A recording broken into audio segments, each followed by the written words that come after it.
ନମସ୍କାର ବନ୍ଧୁଗଣ, ଆମେ ଶୁଣୁଛେ ଉପନ୍ୟାସ ଅମାବାସ୍ୟାର ଚନ୍ଦ୍ର। ଲେଖକ ବାରିଷ୍ଟର ଗୋବିନ୍ଦ ଦାସ। ମନୁଷ୍ୟ ଚାହେଁ ବ୍ୟାଧି କିପରି ନ ରହୁ, ବେପାରୀ ଲୋପ ପାଉ। ନଈକୂଳରେ ରାତ୍ରି ଅନିଦ୍ରା ହୋଇ ବାରୁଣୀ ହେବାର ଆବଶ୍ୟକତା ନ ପଡ଼ୁ। ପଣ୍ଡିତଜୀ ବୟାନ କରୁଥାନ୍ତି ତାଙ୍କ ନିଜ ବିରୁଦ୍ଧରେ। କାଉଲଙ୍କ ନିର୍ବାଚନ ପ୍ରଚାରକୁ ସ୍ୱାଗତ ଜଣାଇଲେ ଓଜସ୍ୱିନୀ ଭାଷାରେ। ଅଭିନନ୍ଦନ କଲେ କାଉଲଙ୍କୁ ତାଙ୍କର ରାଜନୈତିକ ଜୀବନର ପ୍ରାରମ୍ଭିକ କୃତକାର୍ଯ୍ୟ ପାଇଁ। ଜନତା ବିଜୟ ସମ୍ଭାଷଣ ଜଣାଇଲେ।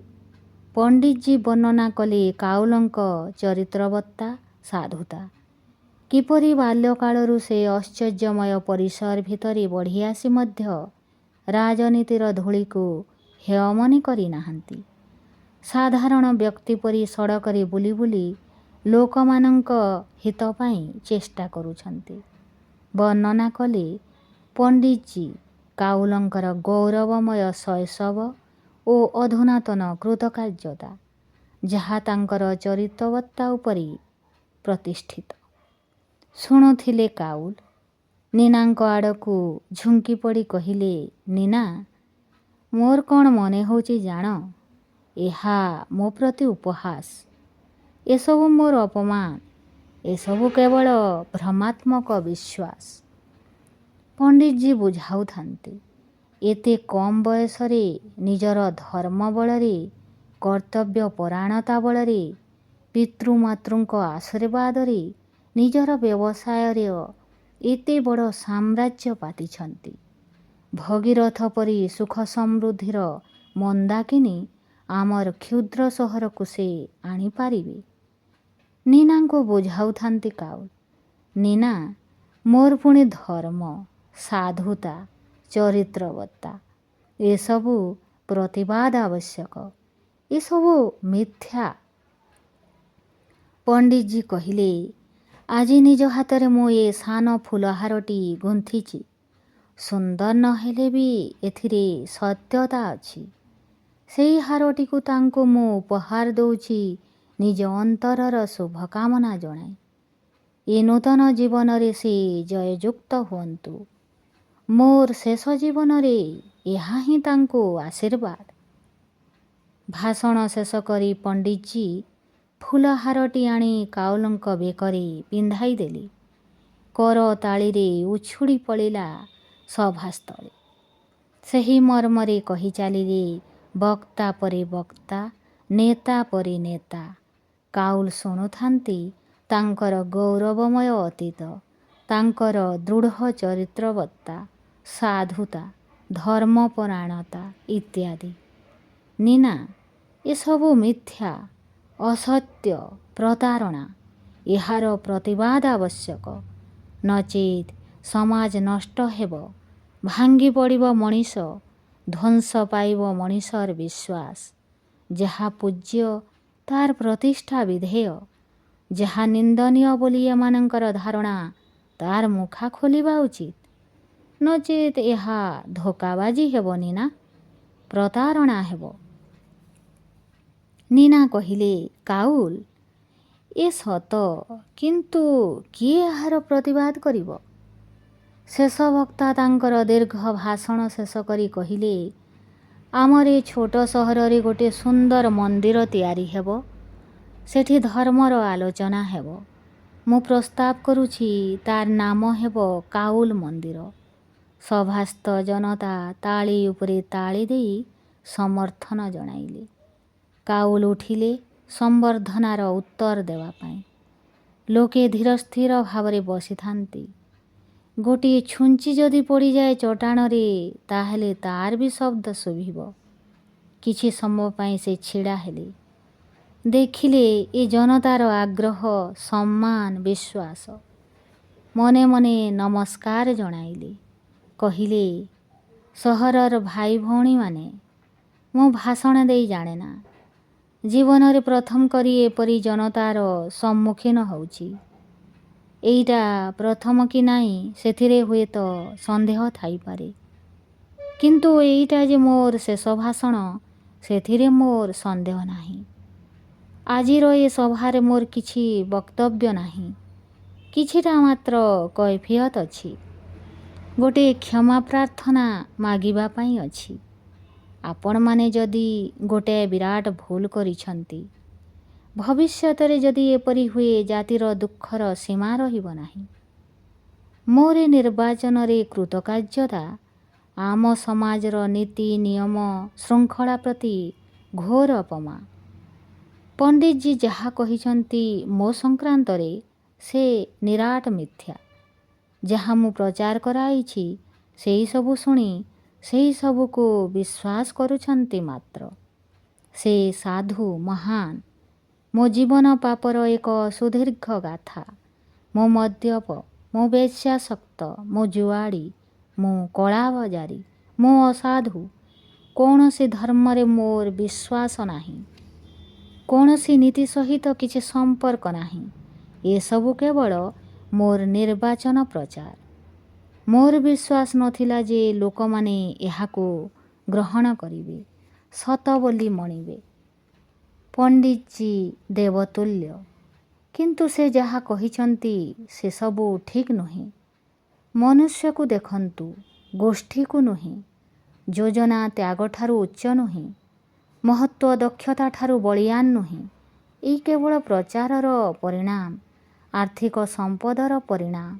ଏଇ ମୋର ଓ ମୋ ପରି ବ୍ୟକ୍ତିମାନଙ୍କର କୃତକାର୍ଯ୍ୟତାର ପରିଣାମ।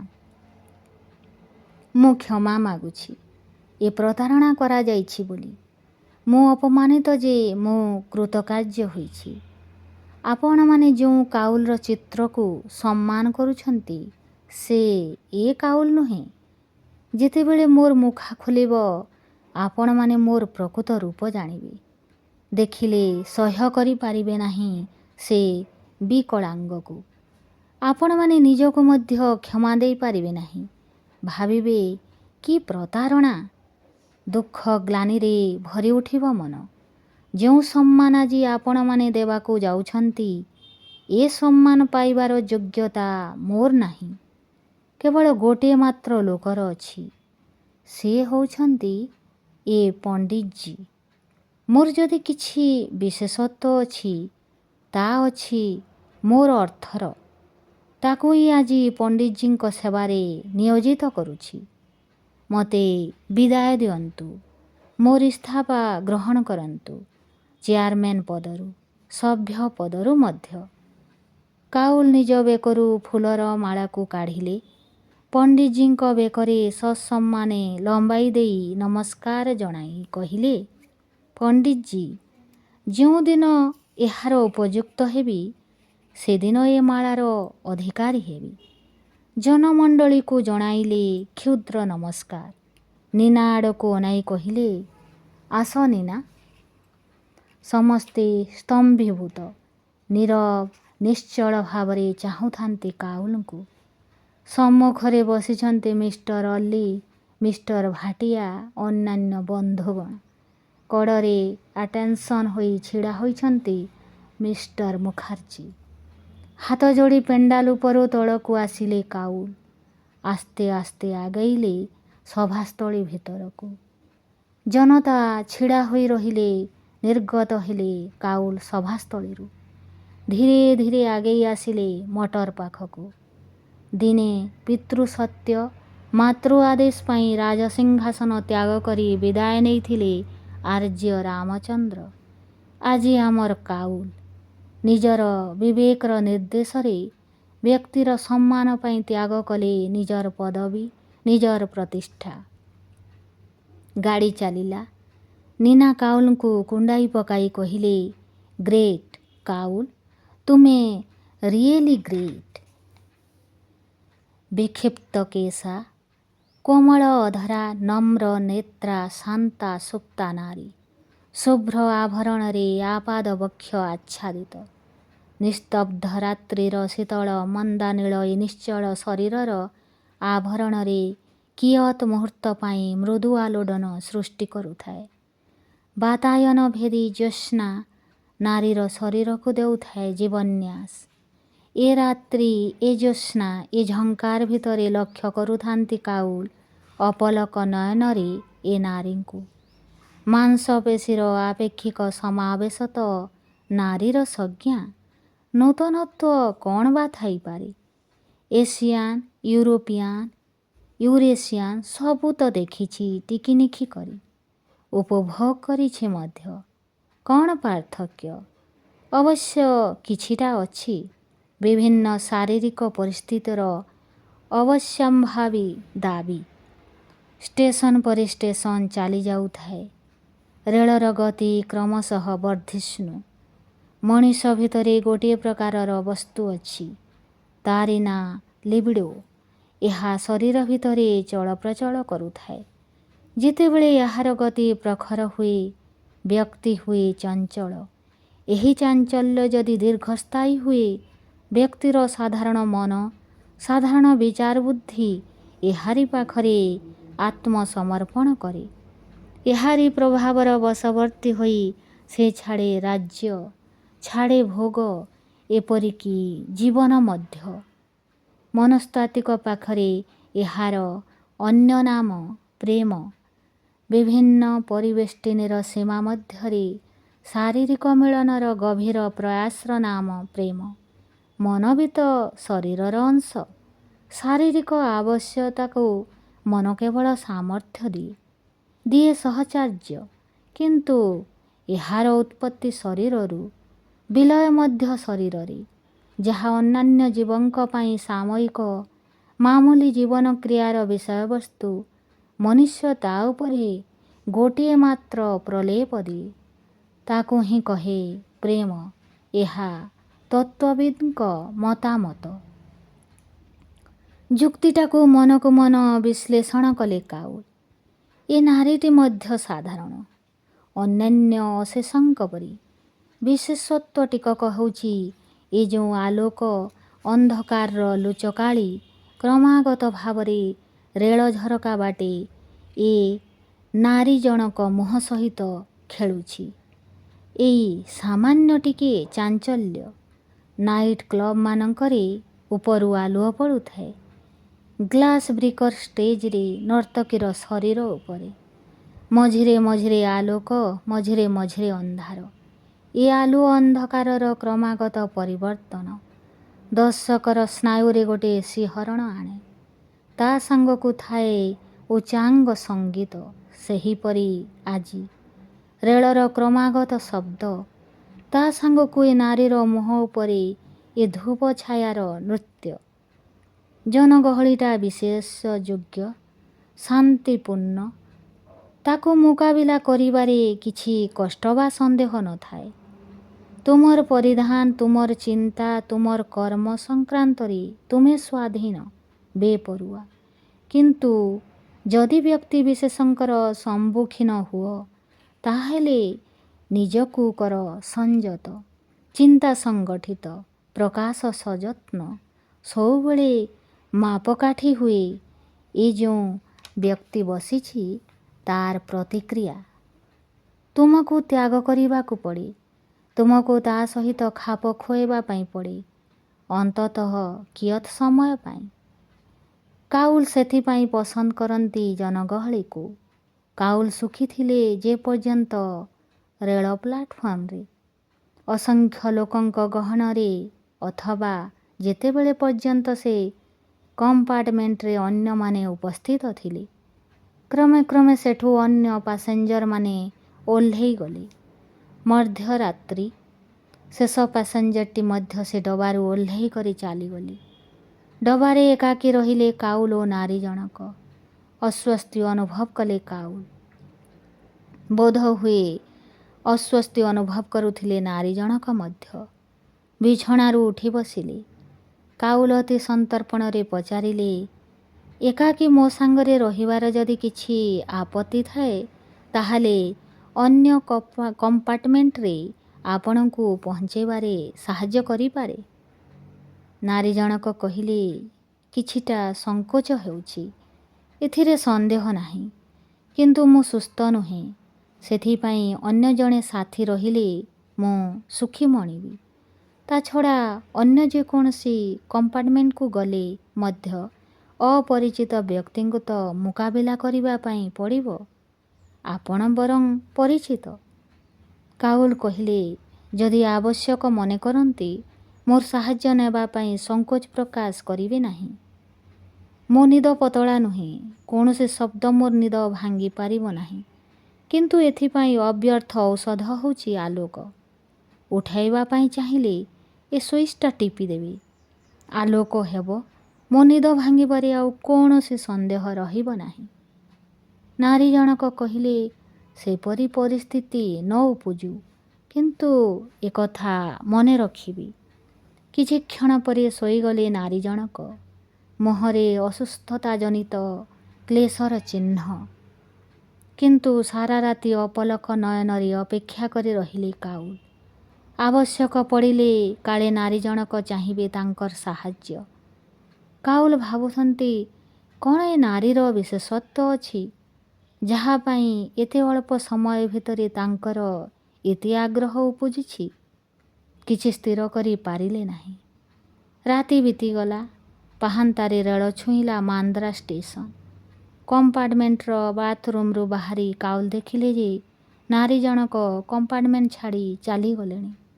ପ୍ଲାଟଫର୍ମରେ ଇତସ୍ତତଃ ଖୋଜିଲେ, ପାଇଲେ ନାହିଁ। କାଉଲ ଆସିଲେ ନିଜ ଘରକୁ। ଡ୍ରାଇଭର ଗାଡ଼ି ନେଇ ଆସିଥିଲେ ଷ୍ଟେସନକୁ।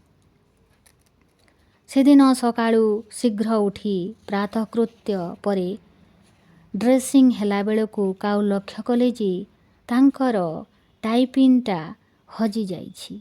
ଟାଇପିନ୍ଟା ଆଣିଥିଲେ ସୁଇଜରଲାଣ୍ଡର ଡ୍ୟୁରିକ୍ରୁ।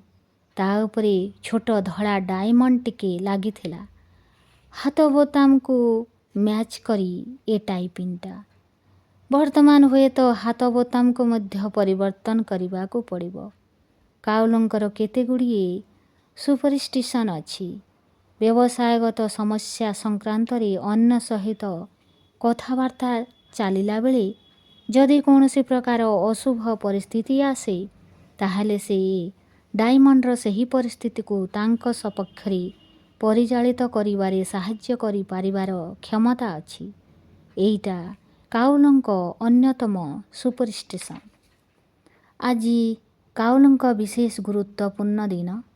ହଂକଂର ବ୍ୟବସାୟୀ ପ୍ରତିନିଧିଙ୍କ ସହିତ ସକାଳେ ଆଲୋଚନା ହୋଇ ଏକ୍ସପୋର୍ଟ ଜିନିଷର ଦରଦାମ ଛିଣ୍ଡିବ। ବ୍ୟବସାୟୀ ଜଗତରେ ଏହାଠାରୁ ବଡ଼ ଲଗ୍ନ ଆଉ ନାହିଁ। ସକାଳ ରତ କାଉଲ ବାହାରି ପଡ଼ିଲେ ବଜାରକୁ। ପ୍ରଥମେ ଏ ଶ୍ରୀଖଣ୍ଡିକୁ ସଂଗ୍ରହ କରିବାକୁ ପଡ଼ିବ।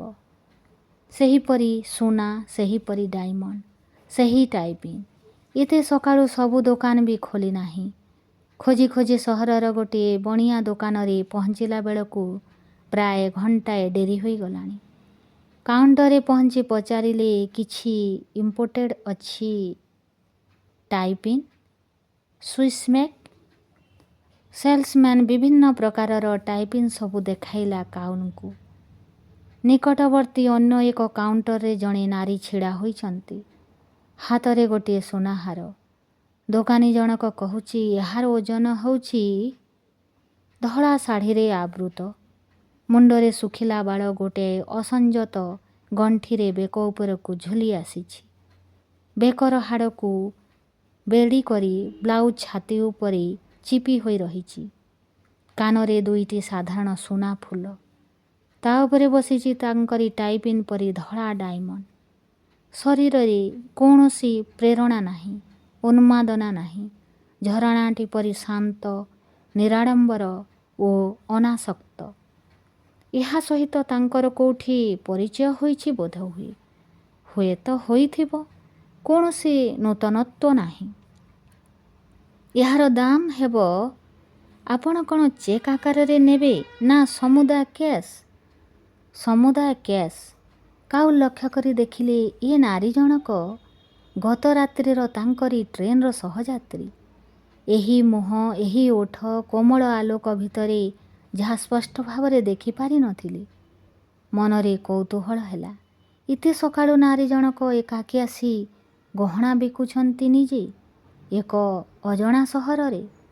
ସାର୍, ଅନ୍ୟ କୌଣସି ଟାଇପିନ୍ ନାହିଁ। ଯଦି ଚାହାନ୍ତି କେବଳ ଏଇଟାକୁ ନେଇପାରନ୍ତି, କିନ୍ତୁ ଧଳା ଡାଇମଣ୍ଡ ହେବ ନାହିଁ, ସେଲ୍ସମ୍ୟାନ୍ ଜଣାଇଲା କାଉଲଙ୍କୁ। ଦୋକାନରୁ ନିର୍ଗତ ହେଲେ କାଉଲ।